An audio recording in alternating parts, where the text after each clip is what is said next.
உற்சாகத்துடன் நான் உமக்கு பலியிடுவேன். கர்த்தாவே, உமது நாமத்தை துதிப்பேன், அது நலமானது. சங்கீதம் 54:6.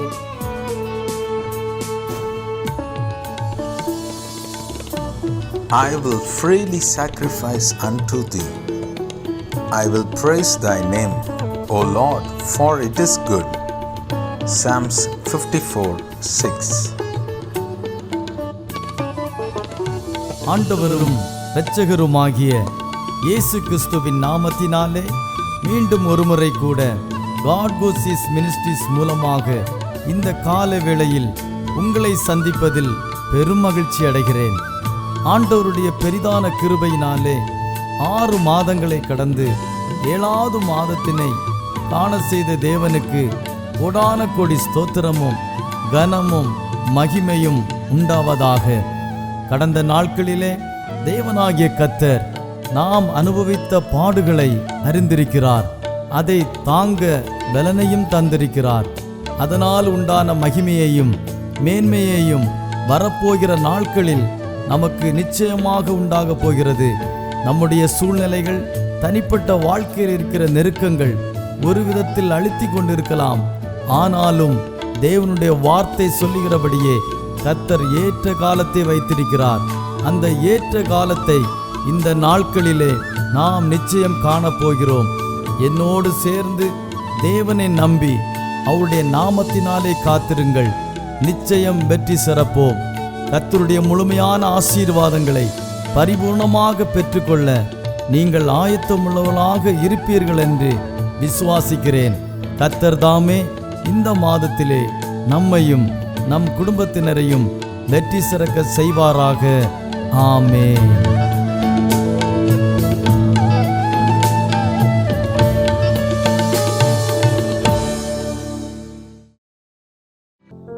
ஆண்டவரும் இரட்சகருமான கர்த்தராகிய இயேசு கிறிஸ்துவின் நாமத்திலே உங்களை யாவரையும் இந்த காலை வேளையிலே நான் வாழ்த்துகிறேன். நம்முடைய இந்த காலை தியானத்திற்கென்று நான் எடுத்துக்கொண்ட தேவனுடைய வார்த்தையானது ஆதியாமத்தின் புத்தகம் 15ஆம் அதிகாரம் 1ஆம் வசனம். ஆதியாமம் 15:1 நான் வாசிக்கிறேன். இந்த காரியங்கள் நடந்த பின்பு கர்த்தருடைய வார்த்தை ஆபிரகாமுக்கு தரிசனத்திலே உண்டாகி, அவர், ஆபிரகாமே, நீ பயப்படாதே, நான் உனக்கு கேடகமும் உனக்கு மகா பெரிய பலனுமாயிருக்கிறேன் என்றார். இந்த வார்த்தை ஆரம்பிக்கும் பொழுதே இந்த காரியங்கள் நடந்த பின்பு கர்த்தருடைய வார்த்தை ஆபிரகாமுக்கு தரிசனத்தில் உண்டாகி, அவர், ஆபிரகாமே, நீ பயப்படாதே, நான் உனக்கு கேடகமும் உனக்கு மகா பெரிய பலனுமாயிருக்கிறேன் என்றார் என்று சொல்லப்பட்டிருக்கிறது. அதில் பயப்படாதே அப்படிலாம் கர்த்தர் சொல்றார். ஆனால் அதுக்கு முன்னாடி இந்த காரியங்கள் நடந்த பின்பு என்று இந்த வார்த்தை ஆரம்பிக்கிறது. இந்த காரியங்கள் நடந்த பின்புனா எந்த காரியங்கள் நடந்தது அப்படின்னு பார்க்கணும்னா இதுக்கு முந்தின அதிகாரத்துக்கு நாம் செல்ல வேண்டும். முந்தின அதிகாரத்தில் என்ன சொல்லப்பட்டிருக்கின்றார் சுருக்கமாக சொல்லுகிறேன். அங்கே ஒரு 4 ராஜாக்கள், இன்னொரு 5 ராஜாக்களை அவர்கள் ஒன்று சேர்ந்து நிற்கிறார்கள். 5 ராஜாக்கள் சேர்ந்து நிற்கிறார்கள். இங்கே ஒரு 4 ராஜாக்கள் சேர்ந்து நிற்கிறார்கள். இந்த 4 ராஜாக்கள் 5 ராஜாக்களை முறியடிக்கிறார்கள். அதில் யார் முறியடித்து ஓடினவங்கன்னா சோதோமின் ராஜாவும் கொமரோவின் ராஜாவும் அவர்கள் முறியடிக்கப்படுகிறார்கள், ஓடிவிட்டார்கள். அவர்கள் இந்த சோதோமில் தான் ஆபிரகாமுடைய சகோதரன் லோத்து குடியிருந்தான் என்பது நமக்கு தெரியும். இந்த லோத்துடைய எல்லா பொருட்கள் எல்லாத்தையும் சகலத்தையும் அவர்கள் எடுத்துக்கொண்டு போய்விட்டார்களாம். இதை ஒருவன் ஆபிரகாமுக்கு அறிவிக்கிறான். ஆபிரகாம் அதை கேள்விப்பட்டு தன் வீட்டில் பிறந்த ஒரு 318 பேரை இதில் வேலைக்குள்ள ஆட்களை எல்லாத்தையும் கூட்டிகிட்டு போய் அவர்களோடு யுத்தம் பண்ணுகிறான். அந்த 4 ராஜாக்களோட யுத்தம் பண்ணி இவன் அவர்களை மேற்கொண்டு அவர்களை இந்த லோத்தையும் அவனுக்குரிய எல்லாவற்றையும் திருப்பி கொண்டு வந்து விட்டான் என்பதை நமக்கு அதில் போடப்பட்டிருக்கிறது. 14ஆம் அதிகாரத்தை மெதுவாக நீங்கள் வீட்டில் உட்கார்ந்து வாசித்து பார்த்தீங்கன்னா தெரியும். ஆனால் இதெல்லாம் முடிஞ்சு, இந்த காரியங்கள்லாம் முடிஞ்ச பிறகுதான் இதான் ஆரம்பிக்குது. இந்த காரியங்கள் நடந்த பின்பு அப்படின்னு ஆரம்பிக்குது. கர்த்தருடைய வார்த்தை ஆபிரகாமுக்கு தரிசனத்திலே உண்டாகி அப்படின்னு ஆரம்பிக்குது. அப்படின்னா என்ன அர்த்தம், என்ன சொல்றாங்கன்னா, ஆபிரகாம் வந்து ஒரு பெரிய ராஜாவெல்லாம் இல்லை அந்த காலத்தில். அவன் வந்து திரளான ஆடு மாடுகளை மந்தைகளை வச்சிருந்தான், ஒரு செல்வ சீமானாய் இருந்தான் என்பதை நாம் தேவனுடைய வார்த்தையிலே படிக்கிறோம். ஆனால் அவனுக்குள்ளே ஒரு எண்ணம் ஏற்பட்டிருக்கலாம் என்று வேத வல்லுநர்கள் எழுதுகிறார்கள். என்ன எண்ணம் என்றால், இந்த 4 ராஜாக்களை நாம் முறியடிச்சிட்டோம், ஒருவேளை இவங்க வந்து எப்பவும் நம்மளை வந்து தன்னை வந்து எங்கே வந்து விடுவார்களோ, தனக்கு எதிராக வந்து தன்னை மேற்கொண்டு விடுவார்களோ என்ற ஒரு பய உணர்வு அவனுக்குள்ளே உண்டாயிருக்க கூடும் என்று எண்ணியிருக்கலாம். அதை குறித்து ஒரு பய உணர்வோடு ஆபிரகாம் இருந்திருக்கலாம் என்று சொல்கிறார்கள். அதனால தான் கர்த்தர் வந்து சொல்றாரு, கர்த்தருடைய வார்த்தை இந்த காரியம் நடந்த பின்பு ஆபிரகாமுக்கு தரிசனத்தை உண்டாகி அவர், அதனால தான் ஆபிரகாம் பார்த்து சொல்றார், நீ பயப்படாதே, நான் உனக்கு கேடகமும் உனக்கு மகா பெரிய பலனுமாய் இருக்கிறேன் என்று சொன்னார் என்று சொல்கிறார்கள். பிரியமானவர்களே, நம்முடைய வாழ்க்கையிலும் கூட நீங்கள் ஆண்டவரை தெரிந்து கொண்ட தேவனுடைய மனுஷராக இருப்பீங்கன்னா, நீங்கள் ஆண்டவருக்குள்ளே வந்திருப்பீங்கன்னா பாருங்க, ஆண்டவருடைய வாழ்க்கையில் உங்களை ஆண்டவருடைய அன்பை நீங்கள் ருசித்திருப்பீர்கள். நமக்கும் வாழ்க்கையில் எப்பொழுதுமே நம்முடைய சூழ்நிலைகள் ஒன்று போலவே இருக்கும் என்று நாம் சொல்லிவிட முடியாது. ஒரு நாள் நல்லா இருக்குது, ஒரு நாள் திடீர்னு சில பிரச்சனைகள் வருது, போராட்டங்கள் வருது, வாழ்க்கையில் ஏற்றத்தாழ்வுகள் சில வேளைகளில் வரத்தான் செய்கிறது. எவ்வளவுதான் காரியமாக இருந்தாலும் வாழ்க்கையில் சவால்கள், பலவிதமான சவால்களை மேற்கொள்கிறோம், பிரச்சனைகளை மேற்கொள்ளுகிறோம். இந்த உலகத்திலே நமக்கு பிரச்சனையே கிடையாது என்பது அல்ல. எந்த பிரச்சனை வந்தாலும் வேதவசனம் என்ன போதிக்கிறது என்றால், வேதாகமம் பிரச்சனையே வராது இந்த உலகத்திலங்கிறது இல்லை. ஆனால் பிரச்சனைக்கு மேலே நமக்கு ஜெயத்தை தருகிற தேவன் நமக்கு இருக்கிறார் என்பதுதான் நமக்குள்ள நம்பிக்கை. கர்த்தர் நம்ம கூட இருக்கிறாருங்கிறது காரியம். இந்த காலை வேளையிலும் கர்த்தருடைய வார்த்தை நமக்கும் வருகிறது. பாருங்க, ஆபிரகாமோடு இந்த சூழ்நிலையில ஆபிரகாம கர்த்தர் இந்த பய உணர்வோடு விடல. வாழ்க்கையில அவனை தேற்றும்படி, அவனை தைரியப்படுத்தும்படி கர்த்தருடைய வார்த்தை அவனுக்கு உண்டாகினது. கர்த்தருடைய வார்த்தை அவனுக்கு வந்தது. அவனுக்கு தரிசனத்துல கண்டான் என்று போட்டிருக்கிறது. நம்மிலும் அநேகர் பாருங்க, பல சூழ்நிலைகளிலே கர்த்தர் நம்மோடு பேசுகிறார். இப்போ நீங்க இந்த வார்த்தையை கேட்டுட்டு இருக்கிறீங்க, கர்த்தர் இந்த வார்த்தையின் மூலம் உங்களோடு பேசுறார், நீங்க கேட்குறீங்க. நீங்கள் அநேக வழியில் பரிசுத்த வேதாகமத்தை எடுத்து நீங்கள் படிக்கும் பொழுதே இப்படிப்பட்ட தேவனுடைய கர்த்தர் உங்களோடு பேசுகிறதை உங்களால் உணர முடியும். வாழ்க்கையில் பல்விதமான பிரச்சனைகளோடு இருக்கும்போது தேவனுடைய வார்த்தை உங்களோடு பேசும். கர்த்தருடைய வார்த்தை உங்களுக்கு வரும், பல்வேறு சூழ்நிலையில் உங்களுக்கு வரும். அப்போது கர்த்தர் வந்து நம்முடைய வாழ்க்கையில் சில வேளையில் கர்த்தரே நம்மகிட்ட பேசுகிறத உணர முடியும். இதுதான் அவங்கள சில சூழ்நிலையில் ரொம்ப பிரச்சனைகள், வாழ்க்கையில் பலவிதமான அங்கலாய்ப்புகள், பலவிதமான திகைப்புகள் வாழ்க்கையில் இருக்கும்போது கர்த்தரே நம்மகிட்டே உள்ளுக்குள்ளேருந்து ஒரு பேசுகிறதை நம்மளால் சில வேளையில் உணர முடியும். கர்த்தருடைய வார்த்தை வந்துட்டுனா அப்புறம் தைரியமாயிடும் வாழ்க்கையில். எனவே பாருங்கள், கர்த்தருடைய வார்த்தை நமக்கு வந்து தேற்றல்னா நம்மளால் அந்த உலகத்தில் வாழ முடியாது. நிறைய சூழ்நிலைகளை மேற்கொண்டு வாழ முடியாது. அதனால தான் மனுஷனுக்கு வாழ்க்கையில் நம்பிக்கையற்ற மனுஷர்களாக இருக்கிறார்கள். ஏன்னா அதுதான் தேவன் வேணும், கர்த்தர் வேணும். இதை சொல்கிறவர் யார்? இப்போ பாருங்கள், இந்த ஆபிரகாமுக்கு வாழ்க்கையிலும் இப்படி தான் இருந்தது. இப்போ நீங்கள் கேட்டுக்கிட்டு இருக்க உங்கள் வாழ்க்கையிலும் பல பிரச்சனைகள் இருக்கலாம். நீங்கள் பலவிதமான பிரச்சனையோடு இருக்கலாம், பலவிதமான கஷ்டத்தோடு இருக்கலாம், பாரத்தோடு இருக்கலாம், சவால்களோடு இருக்கலாம், பலவீனங்களோடு இருக்கலாம். என்ன செய்யறதுனே தெரியலையே, எல்லா வழியும் அடைக்கப்பட்டிருக்குது, என்ன பண்ணுறதுன்னு தெரியாமல் இருக்கலாம். ஆனால் கர்த்தருடைய வார்த்தை உங்களுக்கும் இருக்கிறது. இது ஆபிரகாமுக்கு தான் சொன்னாருங்கிறது இல்லை, தேவனுடைய வார்த்தை உங்களுக்கும் சேர்த்தான் எழுதப்பட்டிருக்கிறது. இப்போ சொல்றாரு, முதலாவது என்ன சொல்றாரு தெரியுமா? ஆபிரகாமே நீ பயப்படாதே. முதலாவது சொன்னது அதுதான். இன்னைக்கு உங்களையும் அதுதான் சொல்றாரு கர்த்தர். உங்க பேரை சொல்லிட்டு சொல்றாரு, நீ பயப்படாதே அப்படிங்கிறாரு. உங்களை பார்த்து கர்த்தருடைய வார்த்தை வருது. நீங்க யாராவும் இருக்கலாம், நீ பயப்படாத அப்படின்னு கர்த்தர் சொல்றாரு. பயப்படாதப்பா, பயப்படாதம்மா அப்படின்னு சொல்றாரு. சொல்றவர் யார் தெரியுமா? சொல்றவர் சாதாரண ஆள் கிடையாது. ஏதோ சொல்கிற ஆள் வந்து ஒரு பலவீனமான ஆள், சொல்கிறவர் ஒன்றும் இல்லாத ஆள், ஒரு அதிகாரமே இல்லாத ஆள் அப்படிங்கிறார். சர்வலோகத்துக்கும் அண்ட சராசரங்களுக்கும் அவர்தான் ஒரே ஆண்டவராயிருக்கிறார். வானத்துக்கும் பூமிக்கும் அண்ட சராசரங்களுக்கும் அவர்தான் ஆண்டவர். அவர் சர்வ வல்லவர். அவர் அடுத்த அதிகாரத்தில் பார்த்தீங்கன்னா 2 அதிகாரம் சொல்லி 17 அதிகாரத்தில் சொல்றாரு. அதே ஆபிரகாமை பார்த்து சொல்றாரு, ஆபிரகாமே நான் சர்வ வல்லமை உள்ள தேவன் சொல்றாரு. அப்படிப்பட்டவர், வானத்தையும் பூமியும் உண்டாக்குனவர், பேசுறவர். பாருங்க, இன்னைக்கும் கர்த்தர் சொல்றாரு, நீ பயப்படாத. வாழ்க்கையில பாருங்க, இன்னொன்னு சொல்றேன், என்னதான் தேவன் எல்லாம் தேவன் இந்த ஆபிரகாம்கிட்ட பேசுற, வானம் பூமி உண்டாக்குன தேவன் கர்த்தர் எல்லாவற்றையும் தன்னுடைய தெய்வீக கட்டுப்பாட்டின் எல்லையின் கீழ் தான் எல்லாவற்றையும் இயங்க வச்சிருக்கிறார். எல்லாம் அவருக்கு கீழே தான் இயங்கிட்டு இருக்குது.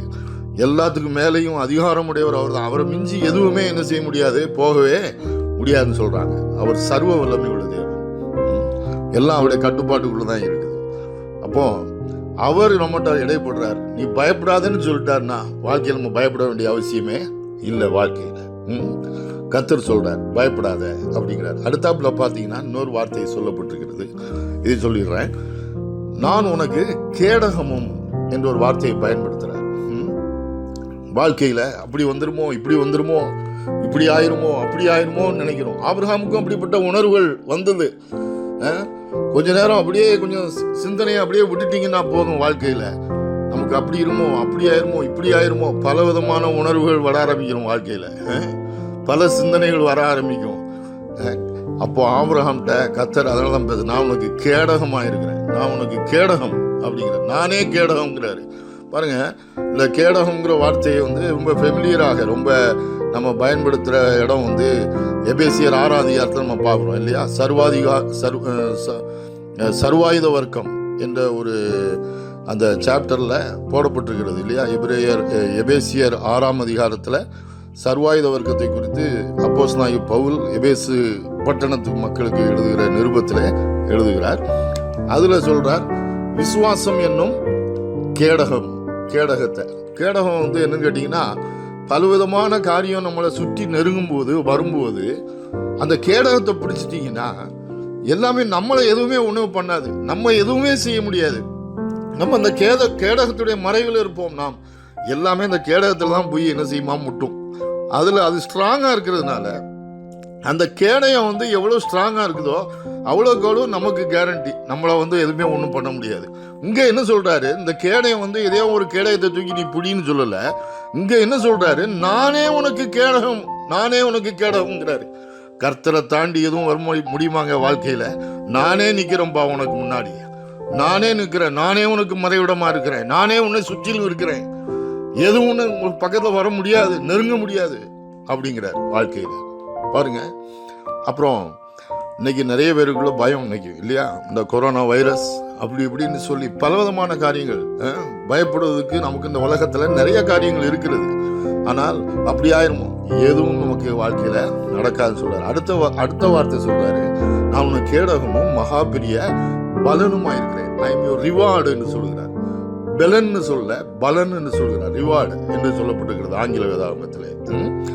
ரிவார்டு, நன்மைகள், நமக்கான ரிவார்டை கொடுக்கிறவர் அவர். நல்ல ரிவார்டை நமக்கு வாழ்க்கையில நல்ல ரிவார்டுகளை கர்த்தர் நன்மைகளை நமக்கு அருளி செய்கிறார். உங்களுடைய வாழ்க்கையில உங்களுக்கு வர வேண்டிய எல்லா நன்மையையும் உங்களுக்கு கொடுக்கிறார். அவரே நன்மைக்கு எல்லா ஊற்றுக்கும் காரணர், அவரே நன்மையாக ஊற்றுக்கும் காரணராக இருந்து எல்லாவற்றையும் நமக்கு வாழ்க்கையில அருளி செய்கிறவர். வாழ்க்கையில அது எப்படி நடக்கும், இது எப்படி நடக்கும், இது எல்லாத்தையும் கொடுப்பார், எல்லாத்தையும் தருவார். எல்லாம் வர வேண்டியதெல்லாம் வரும், உங்களுக்கு எல்லாம் நடக்க வேண்டியதெல்லாம் நடக்கும்.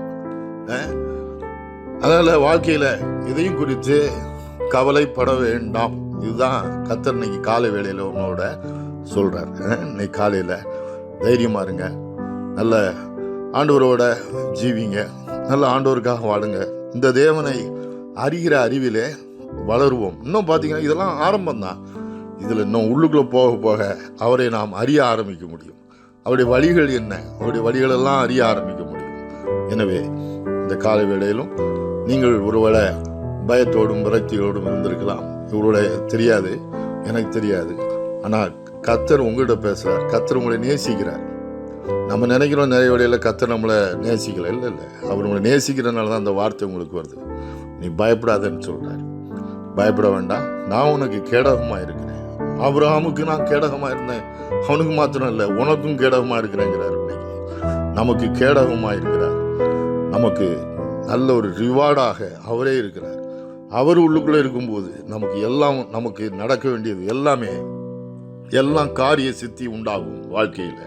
இந்த உலகத்திலும் வாழ்ந்திருப்போம்.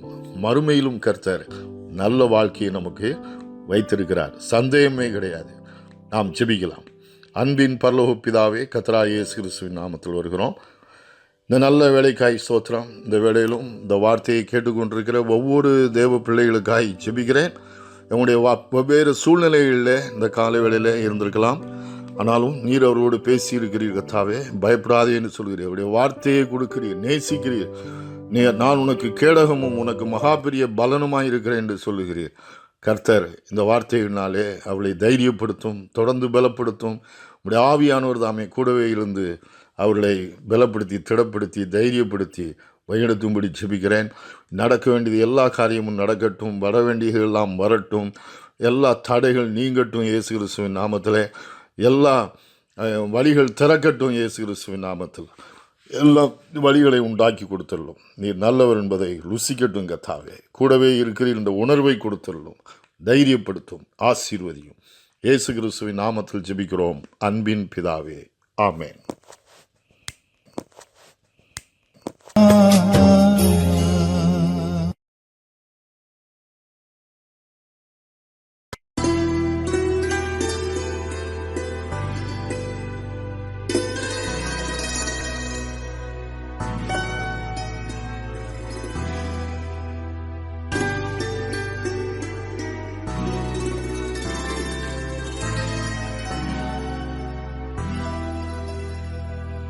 சொந்தம் என்று சொல்லிக்கொள்ள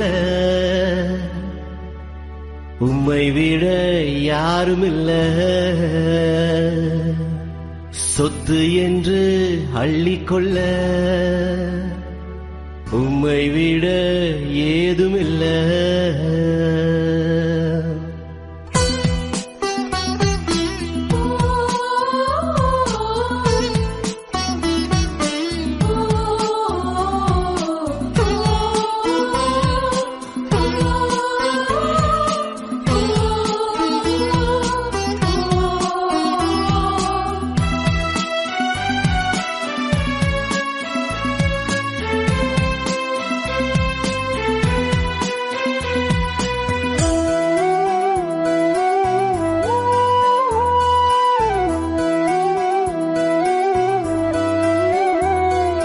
சொந்தம் என்று சொல்லிக்கொள்ள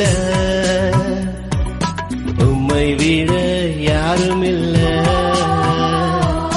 சொத்து என்று அள்ளிக்கொள்ள